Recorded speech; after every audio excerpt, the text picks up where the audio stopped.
Okay, let's unpack this. Imagine for a moment that incredible feeling when you first swung your leg over your feather-light bikepacking rig. You probably spent thousands, right? Meticulously choosing every component to shed grams. It's engineered to dance up climbs and glide effortlessly over long distances. Now picture taking that beautifully balanced high-performance machine and then strapping on kilos of water. It's like buying a sleek, high-performance sports car, one designed for pure agility and lightning-fast cornering, and then just before you hit the open road, you fill the trunk to the brim with bricks. Exactly. Suddenly that precision machine isn't quite as nimble, is it? Not at all. And the true insight here isn't just the fact of the weight, but recognizing that every unnecessary gram of water is directly proportional to a drain on your energy, your bike's handling, and ultimately your enjoyment of the ride. It's a hidden cost that few truly factor in until they're out there, miles from anywhere. The physics of it, as you well know, are brutally simple but relentlessly impactful. 1 liter of water weighs precisely 1 kilogram. There's no cheating that equation. None whatsoever. And for you, especially during those long summer days, needing about 1 liter of water every hour and a half, maybe even more, that can quickly accumulate. Oh, absolutely. We're talking about potentially carrying 5 liters or more over the course of a day. That's a whopping 5 kilograms. 5 kilos, yeah. To put that in perspective, if your meticulously chosen lightweight bike weighs, say, 20 kilograms, adding 5 kilograms of water is like piling a full quarter of your bike's entire weight back onto it. Right. It fundamentally alters the entire feel and performance of your ride, transforming that featherlight machine into something far less responsive. And the cumulative impact of that added weight is profound. First, it noticeably impairs your bike handling, particularly when you're navigating technical terrain. Definitely. Think about those tricky, rocky single-track sections, or a fast, twisty descent. Your bike, which felt like an extension of your body, suddenly feels sluggish, less predictable. Yeah, it demands more effort just to keep it on your line. Exactly. Second, all that extra weight means a significant increase in rider fatigue over long distances. Every single pedal stroke becomes just a little bit harder. Demanding more from your muscles and draining your energy reserves much faster. What might have been a joyful, flowing ride turns into a grind. It really does. And third, and critically, it reduces your overall range and speed. You simply can't go as far or as fast when you're lugging around that unnecessary burden. And this becomes acutely problematic, as you've experienced, when you find yourself out in truly remote areas where finding water is already a puzzle and carrying less becomes a strategic imperative. If we connect this to the bigger picture, the ultimate goal isn't just to carry less weight, but to cultivate an entirely new philosophy: carrying smarter. It's a fundamental shift in strategy. Instead of adhering to a pack-it-all-in mentality for your entire trip, which, as you've discovered, quickly becomes impractical and exhausting, the proactive and liberating approach is to embrace a source and purify along the route mindset. Right, like seeing the route differently. Exactly. Imagine your route not just as a series of miles, but as a dynamic pathway dotted with potential hydration points.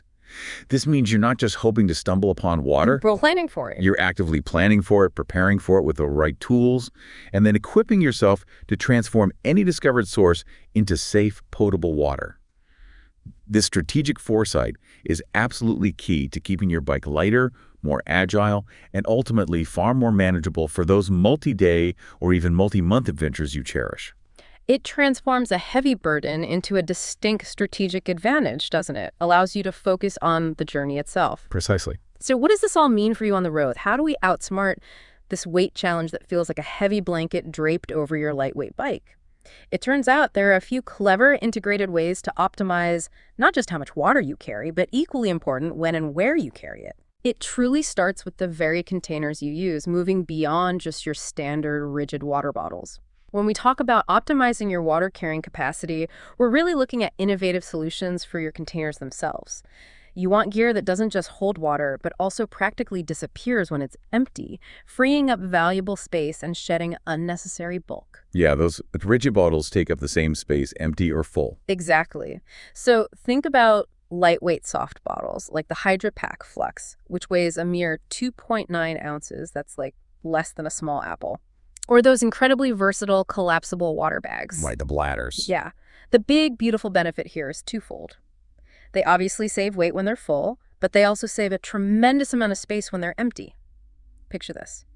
You finish a bottle of water, And instead of having a bulky, empty, rigid plastic bottle clunking around, you can roll up that soft bottle, tuck it away into a jersey pocket, or strap it almost invisibly onto your frame. Makes a huge difference to packing. No rattles either. Totally. Suddenly, that space is free for something else. Or your pack is just lighter, more aerodynamic, and completely free of annoying rattles. They are truly incredibly packable and silent.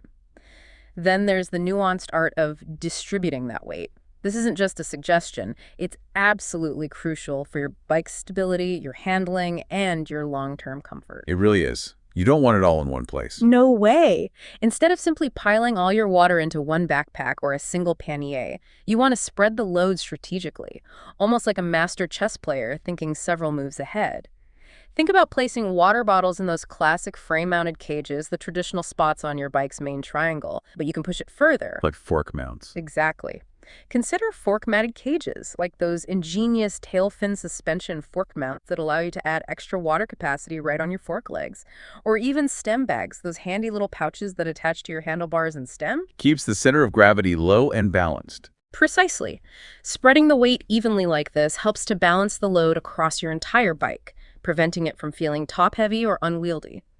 On technical descents, a poorly balanced bike can feel like it's trying to run away from you, whereas a well-distributed load keeps your center of gravity low and stable, giving you more confident control. And less strain on your arms and shoulders over hundreds of miles. Right. And while we're on the topic of carrying, let's briefly consider hydration packs. A lightweight hydration bladder, like a Camelback system, can be fantastic for immediate, easy access to water while you're riding. Yeah, sipping on the go is convenient. It is. But here's a crucial piece of advice shared by countless experienced riders. Try to avoid heavy backpacks altogether. Oh, definitely. Keep the weight off your back if you can. Yeah. While they seem convenient for carrying everything, even a lightweight pack can put a surprising amount of strain on your shoulders and back over long distances, adding significantly to that fatigue we discussed earlier. The golden rule, whenever possible, is to keep the weight on the bike itself, not on your body, allowing your body to focus solely on pedaling and enjoying the ride. What's truly transformative here is how these seemingly small, almost granular adjustments in your gear choices and how you meticulously place them on your bike can have a profound cascading effect on your comfort, your control, and ultimately your overall performance. It's about shifting your perception of your bike from merely a vehicle to an exquisitely integrated system for weight distribution. Every single ounce matters. It really does. And strategically distributing those ounces across the frame fundamentally changes how your bike responds to your input and how your body feels after hours, even days, in the saddle. Imagine it like a finely tuned racing machine. Every component has its precise place and purpose, working in harmony to maximize efficiency and minimize wasted energy. Yeah, that attention to detail can quite literally be the difference between an exhausting grind and an exhilarating flow state. Absolutely. This is where the magic of pre-ride planning truly reveals itself. Instead of simply riding into the unknown and hoping for the best when it comes to finding water, you're actually designing your ride around known hydration points. It's a powerful and liberating shift in perspective, giving you a tangible sense of control over one of bikepacking's biggest variables. For pre-planning tools, you have some incredibly powerful resources at your fingertips, turning you into a hydrological detective. Topographic maps, for instance, are fantastic for visually spotting natural features like perennial streams, rivers, and springs. You can look for those telltale blue lines. Or the spring symbols, right? Exactly, or specific symbols for springs.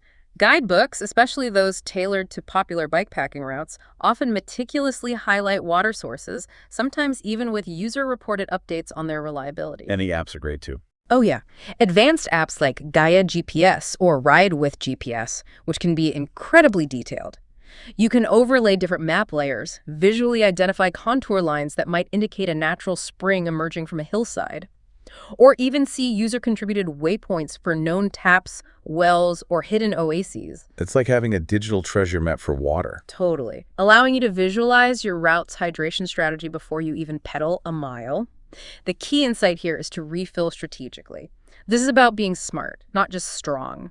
Instead of loading up with 5 liters of water at the start of a long, dry stretch and hoping it lasts. Which is heavy and inefficient. Right. The aim is to refill every 20 to 30 miles, or roughly every 2-3 hours of riding, depending on the terrain and how hot it is. So you carry less overall. Precisely. This simple, proactive strategy allows you to carry only 2 to 3 liters at a time, significantly reducing that constant heavy burden. Think of it like leapfrogging water stations. Leapfrogging, I like that. Yeah. You carry just enough to comfortably get you to the next reliable source. Lighten your load, refill, and then repeat. It keeps you nimble, keeps your bike feeling light, and breaks down the daunting task of hydration into manageable, strategic segments. This raises a critical question. How does knowing your route's water availability in advance so fundamentally transform your packing strategy? It moves you from a just-in-case mindset where you're burdened by carrying everything because you might need it to a supremely efficient, just-enough mindset. Yeah, leveraging information. Exactly. You're leveraging information, planning, and smart tools to optimize for efficiency, drastically reducing unnecessary physical burden, and becoming profoundly more confident in your ability to resupply along the way. This isn't just about weight, it's about reducing mental load. When you know where your next safe water source is, you free up mental bandwidth to truly enjoy the scenic. That makes a huge difference to the experience. So knowing your body's unique needs is just as important as knowing your route when it comes to water. How much water do you really need out there? Yeah, it varies so much, doesn't it? It really does. It's far from a one-size-fits-all answer, and it changes dramatically based on conditions, your exertion, and even your personal physiology. For daily requirements, general estimates suggest about 3 to 4 liters per day in moderate weather conditions, where temperatures are mild and your exertion isn't extreme. But when it gets hot, Right. When that sun is really beating down and you're sweating profusely in hot, arid conditions, that need can skyrocket to 6 liters or even more. Suddenly, that 5-liter capacity disappears in a flash. And if you're planning to camp overnight without a reliable water source directly at your campsite, it's easy to forget. You need to factor in an additional 1 to 2 liters specifically for cooking your meals, perhaps making some essential coffee in the morning, and for basic hygiene like rinsing a bowl. yeah, cooking and cleaning adds up. It does. It's not just about what you drink while you're pedaling. This leads to a truly practical and transformative tip. Actively monitor your consumption during practice rides. Think of it like calibrating your internal water gauge, fine-tuning it to your specific needs. That's smart, like a shakedown for your hydration. Exactly.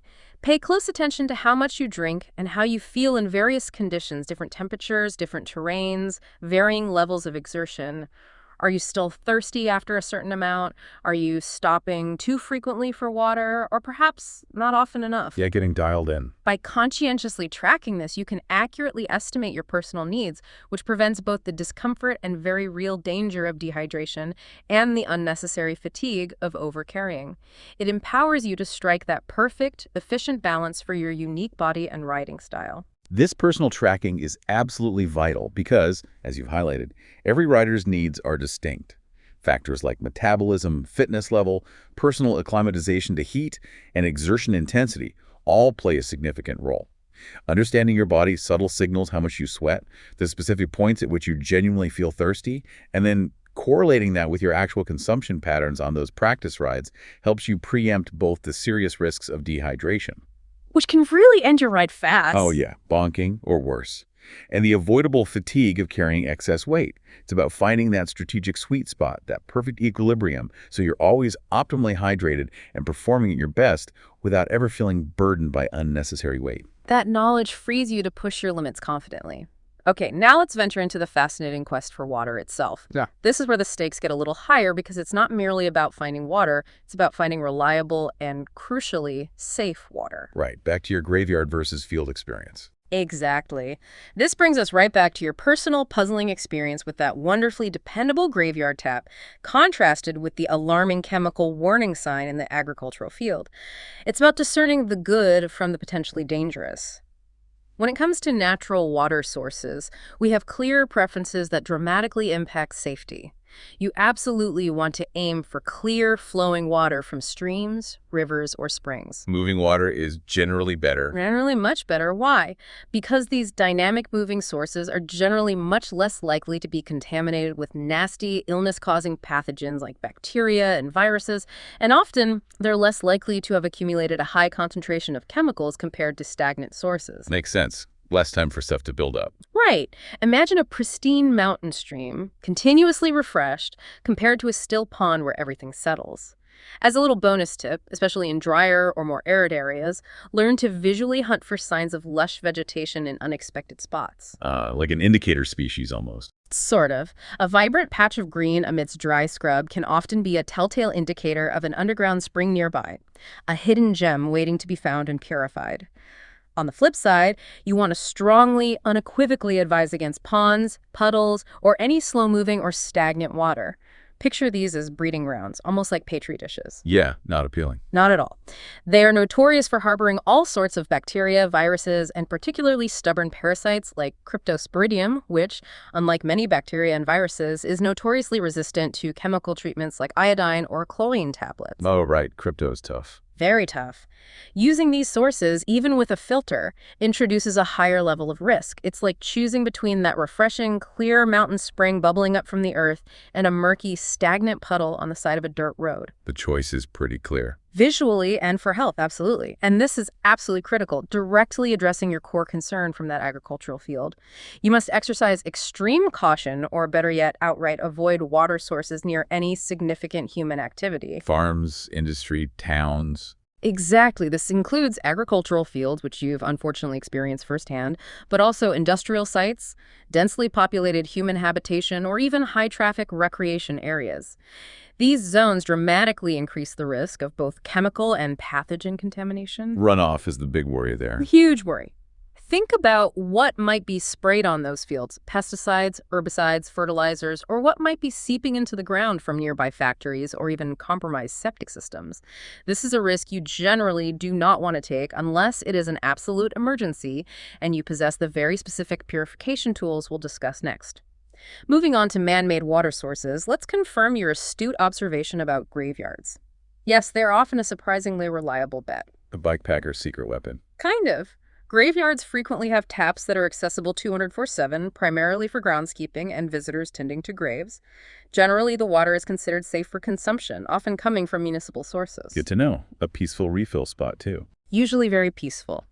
It's a fantastic, often overlooked resource for bikepackers needing a reliable refill point without much fuss. Beyond graveyards, keep an eye out for public taps and fountains in towns, campsites, or designated rest areas.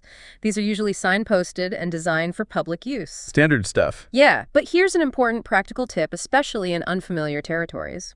If you can, always verify the water quality with locals. Ah, good point. Just ask someone. A quick, friendly chat with someone who lives in the area can provide invaluable, up-to-date information about the safety or reliability of a specific tap.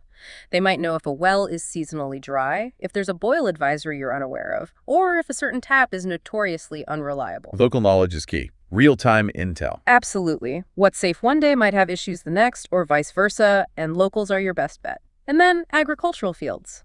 This brings us directly back to your specific, alarming encounter. We simply cannot stress enough: exercise extreme caution. Yeah, those chemical warnings are serious. Very serious.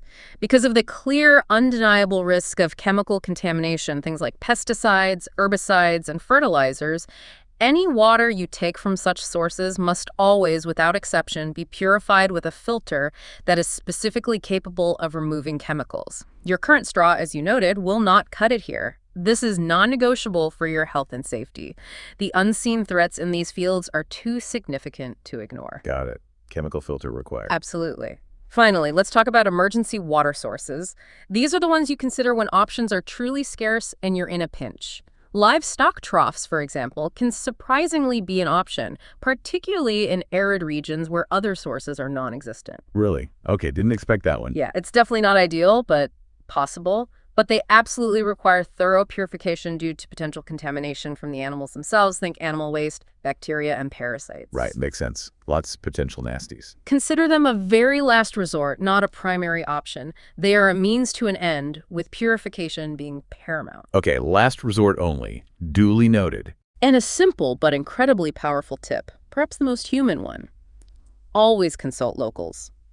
Asking residents, farmers, or other travelers about safe water sources, especially in unfamiliar areas, can provide you with invaluable, up-to-date information that you simply won't find on a map or an app. Yeah, that human connection again. They are your living, breathing GPS system for local knowledge.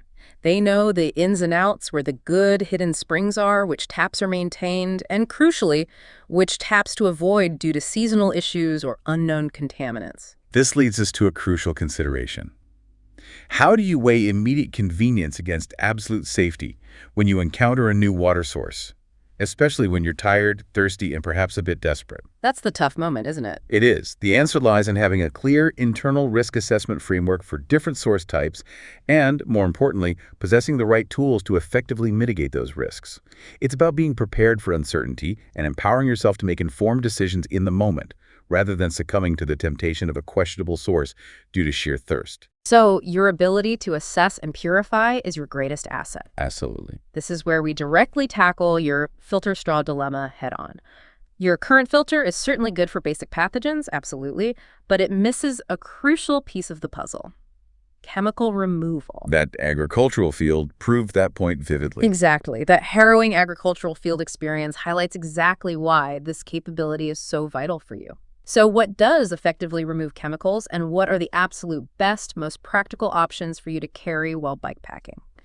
The absolute cornerstone, the technological leap that changes everything for your specific concern, is activated carbon. Activated carbon. Yeah. You'll see this marvel of material science as a key component in the filters we're about to discuss. Why is it so incredibly effective? Because activated carbon is uniquely highly porous, almost like a microscopic sponge or a magnet with an intricate maze-like structure. Could trap stuff. Exactly. As water passes through it, the carbon excels at absorbing, which means sticking to its surface a vast array of organic chemicals such as pesticides, herbicides, industrial solvents, and even heavy metals. Plus, a truly wonderful bonus: it dramatically improves the taste of water by reducing chlorine, unpleasant odors, and that sometimes weird metallic aftertaste from certain public taps. Oh, nice. Better tasting water, too. Definitely. So that odd-tasting water you sometimes encounter, activated carbon can often transform it into something refreshingly neutral. This is the key to addressing that chemical contamination you're deeply worried about. Okay, so which filters have this? Let's dive into some specific, highly recommended filters that integrate activated carbon, giving you real-world choices that are both portable and powerful. First up, the LifeStraw Go series.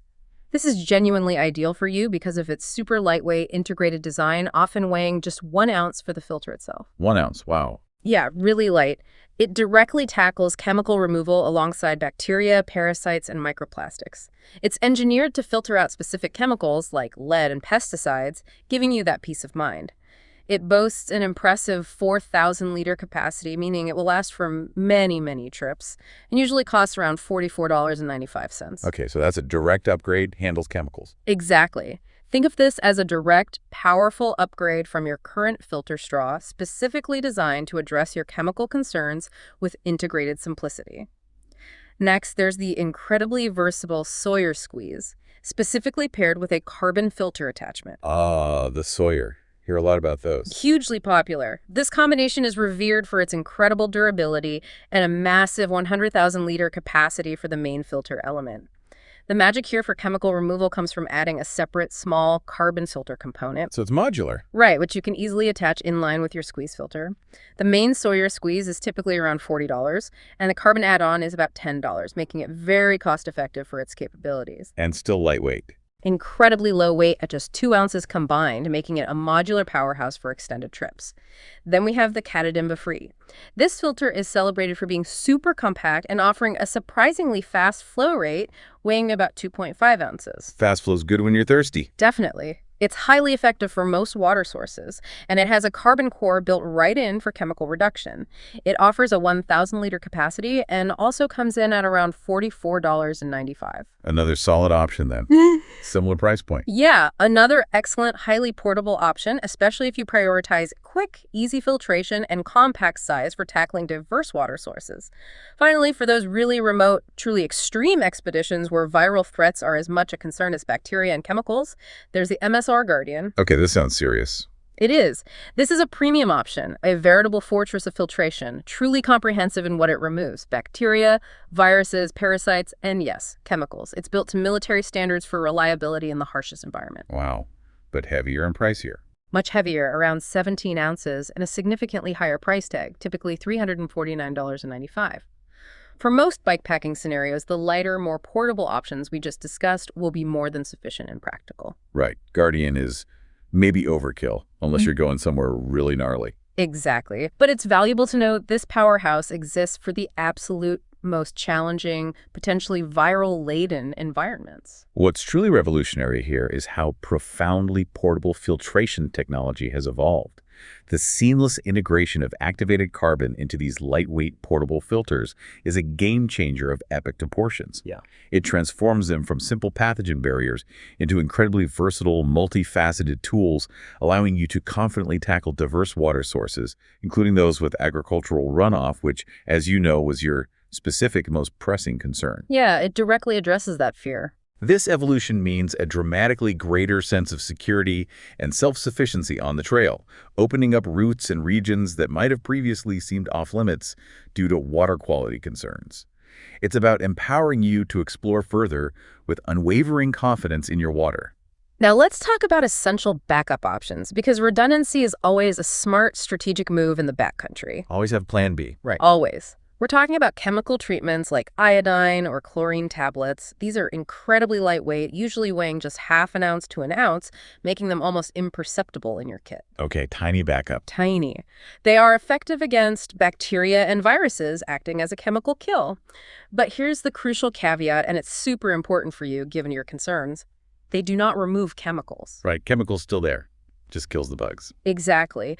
Nor do they effectively eliminate cryptosporidium, that particularly stubborn protozoan parasite that forms resilient cysts. They also require a waiting time, typically 20 to 30 minutes, to allow the chemicals to work. And they can taste kind of funky. Yeah, and can leave a distinct, sometimes unpleasant aftertaste in your water, making it less palatable. Speaking of limitations, these chemical tablets aren't suitable for everyone, like pregnant women or those with certain thyroid conditions. Good to know. So, while they're fantastic to carry as a feather-light emergency backup, especially for bacterial and viral threats in a pinch, you should never rely on them as your primary solution, particularly if your concern is chemical contamination. Filter first, tablets as backup only. That's the strategy. Your new activated carbon filter will be your primary sophisticated defense there. Then there are UV purifiers, like the popular SteriPen. These sleek devices are also quite lightweight, typically 1 to 2 ounces, and they are effective at killing bacteria, viruses, and parasites using a concentrated burst of ultraviolet light. Just zap them with light? Pretty much. They're quick and require no pumping or squeezing. However, they have a few specific requirements. The water needs to be clear. UV light simply cannot penetrate cloudy or silty water effectively. Ah, the particles block the light. Right. The suspended particles block the UV rays, and they require batteries to operate, meaning you need to manage power. Batteries can die. Always a risk. And critically, just like chemical tablets, they do not remove chemicals. They kill the harmful organisms, but leave any dissolved pollutants, like pesticides, still in the water. So good for bugs in clear water, but not chemicals. Correct. And finally, boiling.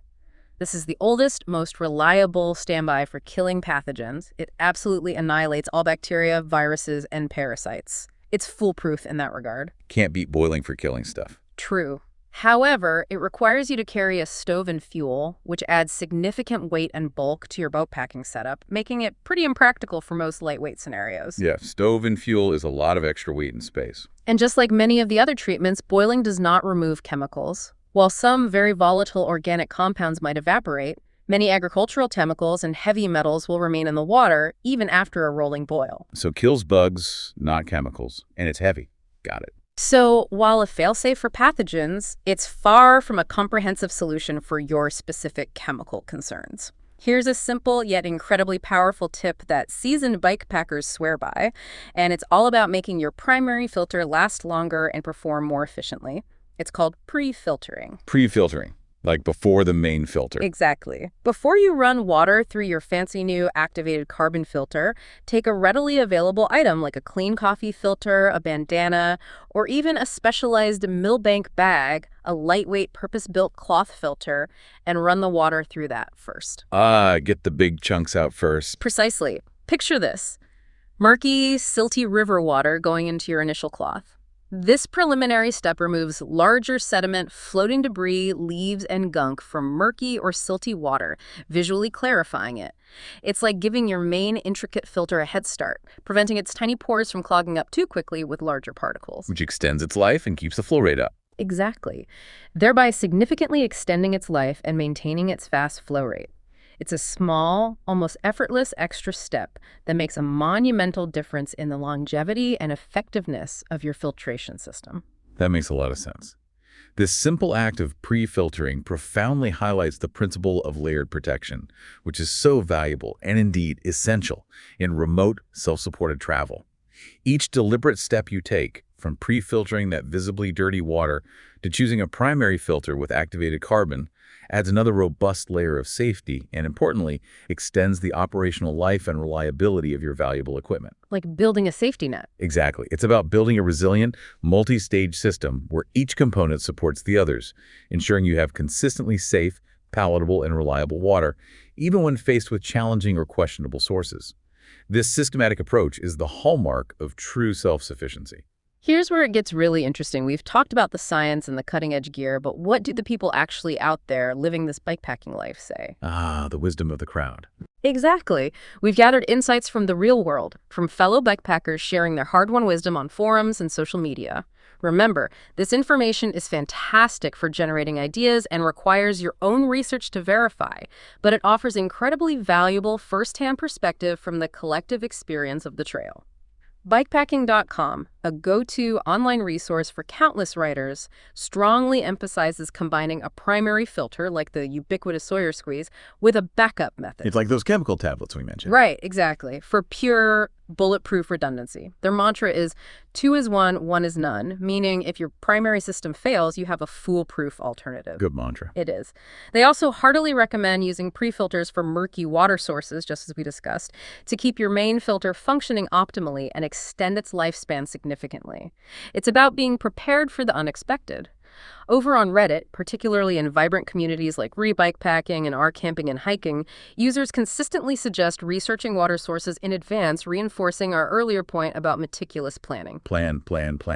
And critically, they overwhelmingly recommend using filters with activated carbon, especially if you anticipate being in areas with chemical-heavy agricultural runoff or near industrial zones. Yeah, the community confirms the carbon need. Definitely. Some users even go as far as recommending dual purification methods, like using a filter and a chemical treatment for what they call maximum safety, particularly in highly uncertain conditions or when traveling internationally. Welcome Brace's approach. Sort of. Exploring Wild, another great resource for outdoor adventurers, advises carrying just 2 to 3 liters in moderate conditions. Their core message aligns perfectly with our strategic leapfrogging approach.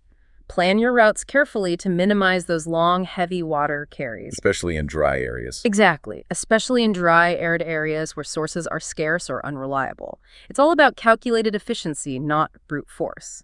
And finally, the Radivist, a popular voice in the cycling world, offers some really specific advice for desert environments. They suggest keeping an eye out for natural springs or even livestock troughs. The emergency troughs again. Yeah, which, as we noted, can be vital emergency sources when options are truly limited. But their golden rule, explicitly stated and widely accepted, is to always purify thoroughly, no matter where the water comes from, especially in those challenging desert conditions where water quality can be highly unpredictable. Right. No shortcuts in the desert. None. The desert doesn't forgive mistakes. This collective practical wisdom from the trail truly demonstrates how real-world challenges faced by thousands of riders drive innovative solutions and robust strategies.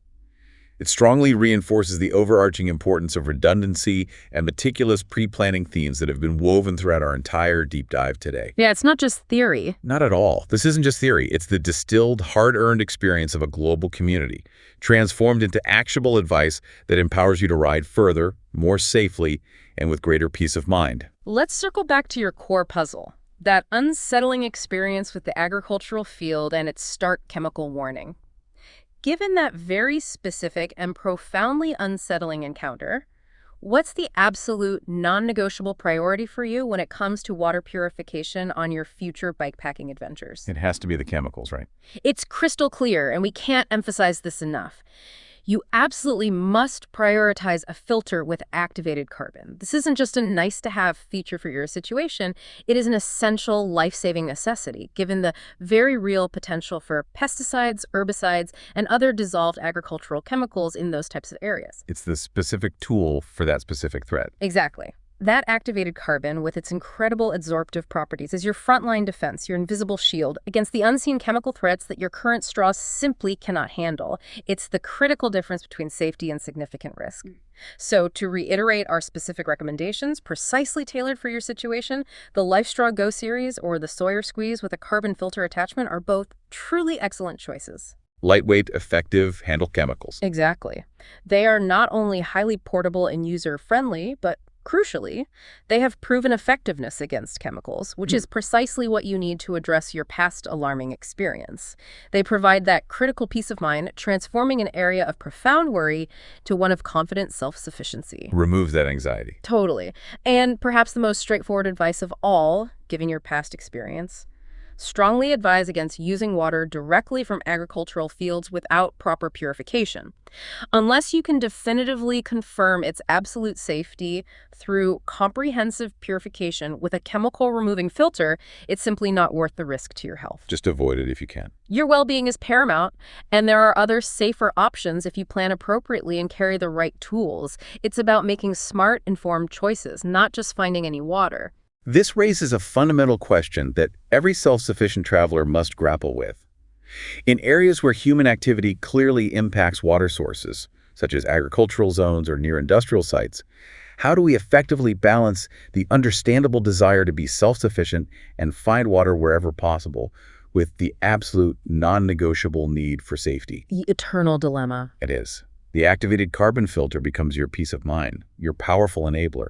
It allows you to bridge that gap, transforming potentially questionable sources into drinkable water, empowering you to make smarter, safer choices and feel confident even when the source might initially seem problematic. So it expands your options safely. It literally expands your horizons, allowing you to venture into more diverse environments with confidence. So what does all this information, all these insights, strategies, and practical tips truly mean for your next bikepacking adventure?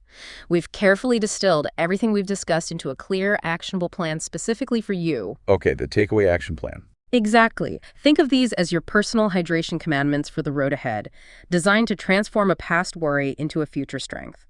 First, and perhaps most importantly, if your current filter straw lacks chemical removal capabilities, it's time for a vital upgrade. Invest in a Life Straw Go series or a Sawyer Squeeze with a carbon filter attachment. Step 1. Get the right filter. Absolutely. These are lightweight, incredibly effective, and specifically designed to tackle the full range of contaminants you might encounter while bikepacking, including those insidious agricultural chemicals. This single investment will bring unparalleled peace of mind. Second, always carry a backup. While your new activated carbon filter will be your primary, powerful purification method, a small, lightweight packet of iodine or chlorine tablets is an excellent emergency fail-safe. Plan B, backup tablets. They're tiny, barely noticeable, and provide that essential redundancy in the unlikely event that your main filter fails, gets damaged, or you encounter a viral threat. It's about preparedness, not paranoia. Third, plan your water stops like a seasoned pro. Meticulously map out potential water sources every 20 to 30 miles along your route. Strategic refills. Right. This strategic planning, visualizing your hydration points, allows you to carry only 2 to 3 liters at a time, keeping your bike light, agile, and nimble. Prioritize and utilize those reliable sources like graveyards, public taps, or natural flowing springs whenever possible. Make them your hydration waypoints. Your mini oases. Yeah, your mini oases along the journey. Fourth, safety always comes first.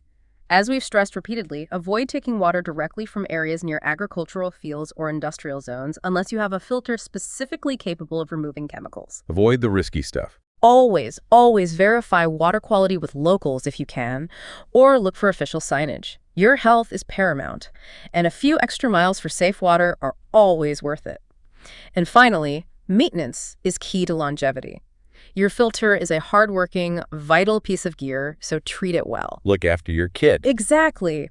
Regularly backwash your filter, pushing clean water back through it in reverse to maintain its effectiveness and fast flow rate, especially if you're drawing water from silty or murky conditions. Keep it clean. Keep it working. It's like giving your filtration system a health check, ensuring it performs optimally liter after liter for every adventure you embark on. This comprehensive, layered strategy fundamentally allows you to embrace the incredible freedom and boundless joy of bikepacking without the constant underlying worry of water. It truly transforms what could be a significant obstacle, as you've experienced, into a seamlessly manageable and even routine part of your adventure. Yeah, it takes the worry away. It lets you fully focus on the pure joy of the ride, the breathtaking beauty of the landscapes you traverse, and the exhilarating thrill of exploration, rather than constantly agonizing over the weight on your bike or the crucial safety of your next sip. It's about empowering your journey. We've navigated the surprising complexities of bikepacking hydration today, from the often unseen, heavy burden of water weight to the absolutely critical need for advanced chemical filtration. By meticulously optimizing how you carry your water, diligently planning your route around reliable sources, and equipping yourself with the right tools, especially that activated carbon filter, you can truly transform what might have been a major obstacle into a smoothly managed, almost invisible part of your incredible journey. If we connect this to the bigger picture, successful bikepacking, or indeed any grand adventure in life, isn't just about the physical miles covered or the challenging summits reached. It's profoundly about the self-sufficiency you develop, the resourcefulness you cultivate, and the strategic problem-solving skills you hone along the way. Learning to manage essentials like water fundamentally builds that capability and resilience. Empowering you for any challenge. So for you, our listener, here's a final thought to ponder as you meticulously plan your next ride. How can this kind of proactive planning, combined with equipping yourself with the absolute right tools, transform any perceived heavy load in your life on or off the bike into an opportunity for greater freedom, deeper exploration, and a surprising lightness of being? Keep exploring, keep learning, and happy bikepacking.